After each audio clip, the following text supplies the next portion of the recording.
Bapak Ibu Saudara, terima kasih Pak Ji. Salam damai sejahtera untuk kita semua. Saya ingin share kembali mengenai bersaksi supaya kita menjadi lebih mudah untuk bersaksi dimanapun kita berada atau memberitakan Injil Tuhan dimanapun kita berada. Ya, Bapak Ibu Saudara ya. Nah, ini bersaksi karena kita tahu bahwa kita harus mengerjakan satu kali lima ini. Kita perlu setiap kita mempelajari itu satu itu ya. Yang kedua adalah banyak sekali kita ingin memberitakan Injil, tetapi kita tidak tahu caranya, gitu. Ya, dan yang ketiga adalah bahwa kita memang eh, dipenuhi Roh Kudus untuk menjadi saksi, ya, untuk menjadi saksi. Selain itu, ada pokok dasar yang memang melatar belakangi karena adanya nanti hukuman Allah bagi orang yang berdosa, ya. Kemudian yang kedua, eh, adanya pengampunan dosa, saudara yang disediakan Allah bagi orang yang berdosa, saudara-saudara yang adanya hari penghakiman.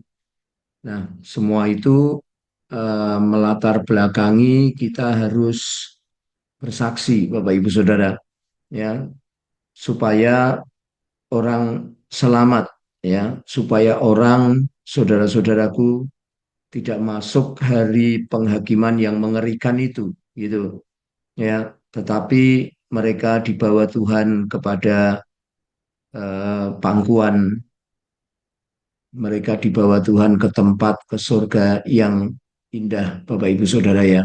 Oleh karena itu setiap kita belajar untuk bersaksi ya. Kisah para Rasul 22 ayat 15, sebab engkau harus menjadi saksi katanya ya terhadap semua orang tentang apa yang kau lihat, yang kau dengar.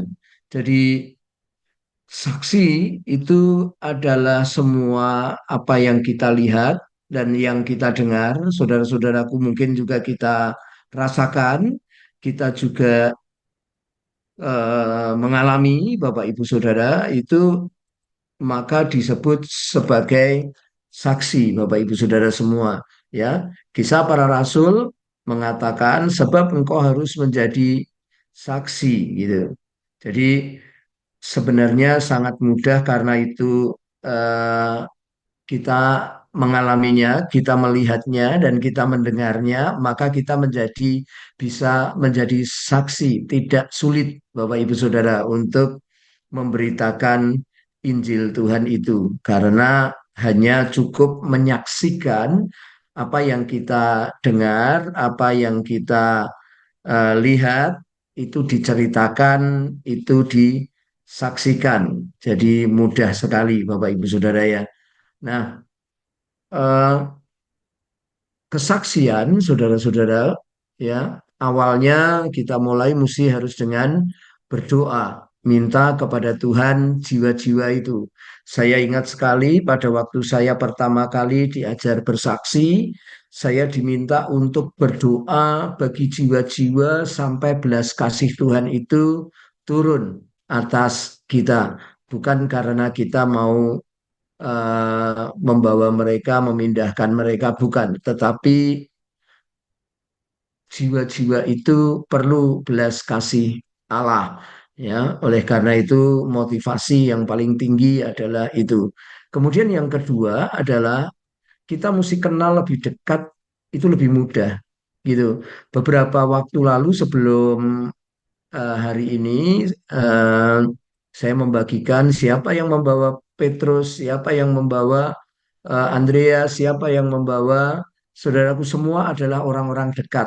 Ya, saudara semua adalah orang-orang dekat yang mudah kita injili. Malah kita harus bisa lebih mengerti mapping tentang sebuah jiwa atau wilayah dia high resistant, middle resistant atau low resistant.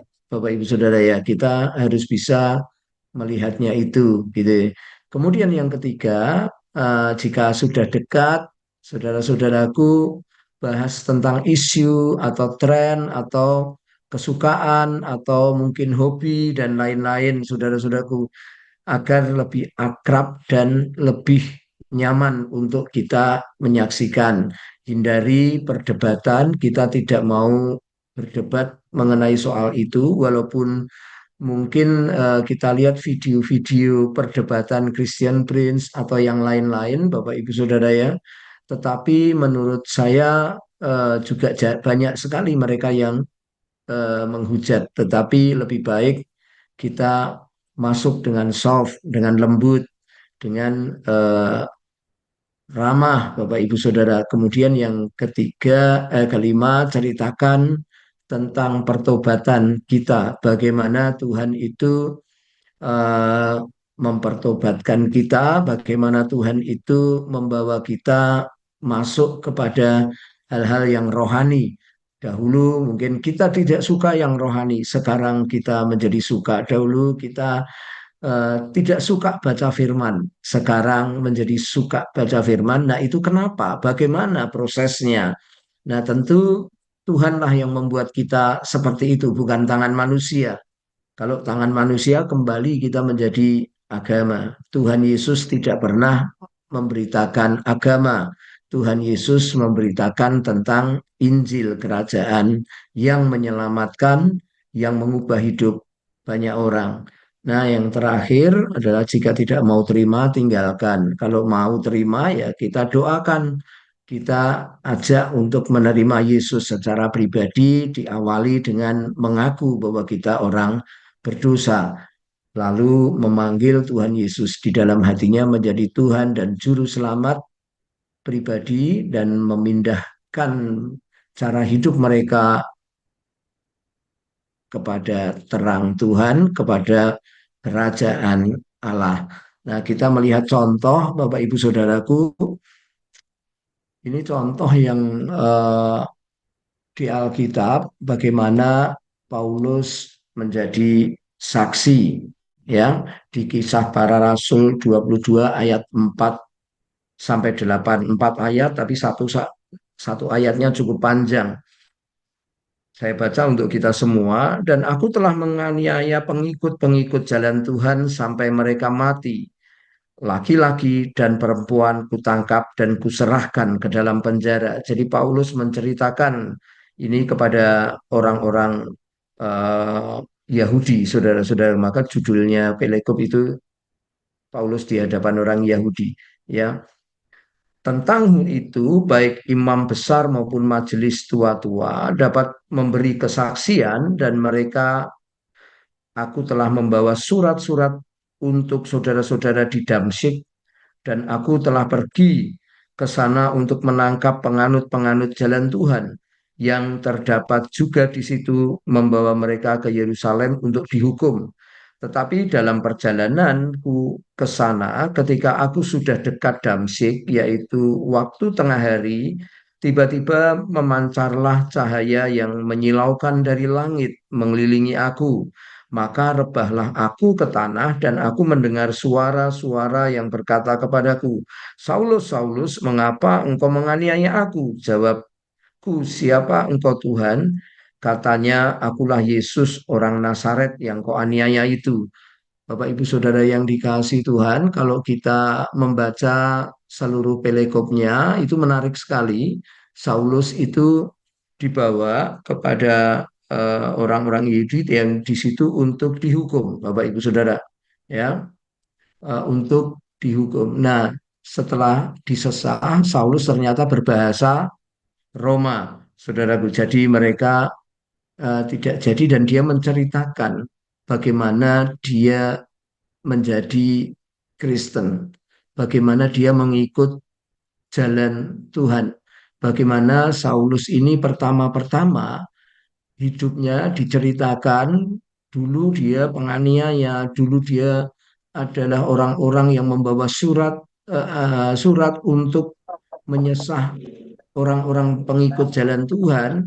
Tetapi di dalam perjalanan, dia ceritakan di situ, dia dijamah Tuhan, dia kenal, dia mendapatkan cahaya, dia mendapatkan nur, dia mendapatkan saudara-saudaraku silauan ya dari surga dan dia mendengar Tuhan berfirman memanggil dia dan ini diceritakan saudara-saudara secara pribadi saudara-saudaraku kepada banyak orang itu. Saulus menceritakan itulah kita menjadi saksi sama seperti saya Bapak Ibu Saudara. Saya itu pada waktu itu Kristen Bapak Ibu Saudara. Saya Kristen, saya rajin ke gereja karena keluarga saya Kristen. Saya lahir dengan nama Kristen, Yohanes Sat Kristian. Yohanes itu artinya orang yang mendapat kasih karunia. Sat itu artinya anak keenam. Kristian itu artinya yang diurapi Tuhan. Artinya Yohanes Sat Kristian berarti adalah orang yang menjadi pengikut Tuhan. Anak keenam ini diurapi Tuhan. Sat anak enam berarti juga bilangan manusia.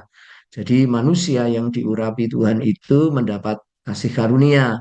Nah, saudara, saya rajin ke gereja, tapi saya juga bohong, gitu. Saya juga berdusta.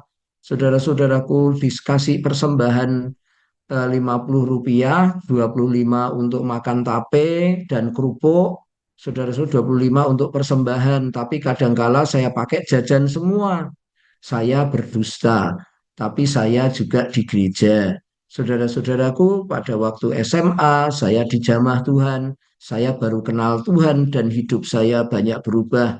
Saya tidak berani nyontek lagi, saya tidak berani bohong lagi. Itu nyata karena teman-teman saya melihat, karena teman-teman saya juga, saya tidak ngomong kasar lagi, saya tidak ngomong yang berangasan lagi atau uraan lagi. Mereka semua lihat perubahan hidup saya setelah saya dijamah Tuhan. Bapak Ibu Saudara, eh, mereka tahu hidup saya bagaimana dan sekarang bagaimana. Maka saya, saudara-saudaraku, di dalam pelayanan lebih memilih untuk melakukan itu dan berkali-kali melakukan itu dan memuridkan orang. Karena itulah yang murni, yang dikehendaki oleh Tuhan. Mari kita bersaksi, Bapak Ibu Saudara. Mari kita ceritakan bagaimana apa yang kita dengar, apa yang kita lihat, Tuhan merubah hidup kita. Mari kita ceritakan Tuhan merubah hidup kita ini. Mari kita ceritakan anugerahnya, pengampunan dosa itu. Mari kita ceritakan dengan hati yang benar. Hanya itu, Bapak Ibu Saudara. Hanya itu. Kalau ada yang tertarik, saya doakan. Kalau tidak, ya sudah. Bapak Ibu Saudara, sangat sederhana sekali. Ya, di dunia kerja, di dunia eh, pelayanan, Bapak Ibu Saudara sering saya bawa itu. Ya, di dunia pertemanan, saya menceritakan itu semua membuat mereka bertanda tanya. Ya, Bapak Ibu Saudara, hidup yang berubah kita melihatnya, kita juga mendengar dari firman Tuhan, kita bagikan kepada mereka. Mari kita bersaksi, Bapak Ibu Saudara, mari kita saksikan, kita ceritakan pengalaman hidup kita dengan Tuhan. Mari kita berdoa.